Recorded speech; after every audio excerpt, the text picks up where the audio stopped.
For years ago, when my children were younger, we always camped, tent camping, and that was just holidays, and I absolutely loved it.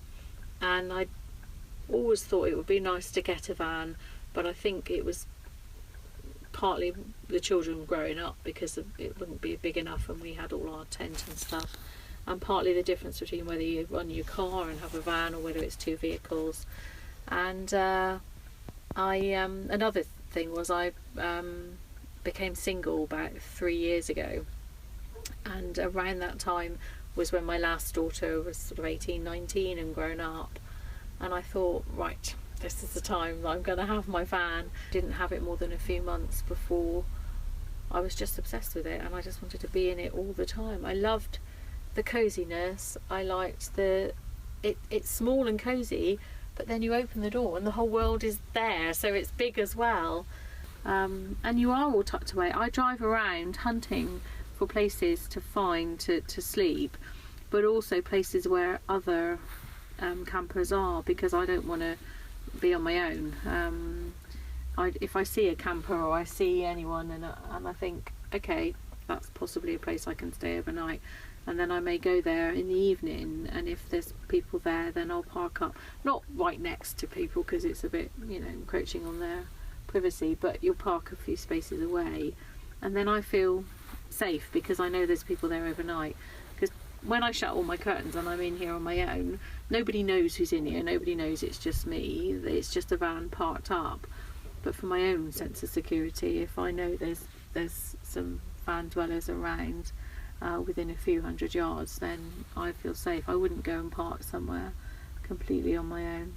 But what I'm doing is just taking it as it comes. Once I'd made the drastic decision and rented the house out, that was the biggest thing. All my furniture and belongings are in storage, and that can stay there.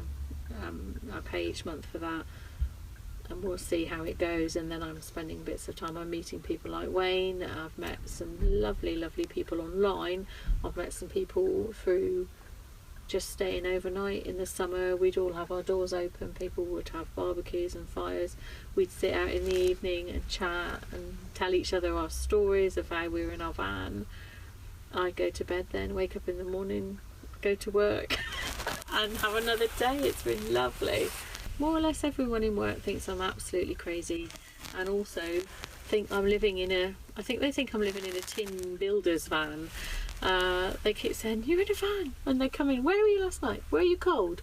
What was it like?" I said, "I have got a bed and I've got my I am, it's not that bad." It's lovely, and I can choose my view to wake up to within reason, which is great. And what my passion is and what I love most is going to sleep with the sound of the sea and waking up with it. So my aim most nights is to get as close to the sea as possible, and that's where the car parks, when I can't get in them or they shut the gates at 10 o'clock, that's where that makes it difficult, which is a big shame. You've got to think it through, because you've got to be somewhere every day and every night. You have to be somewhere. You can't just go home. This is it.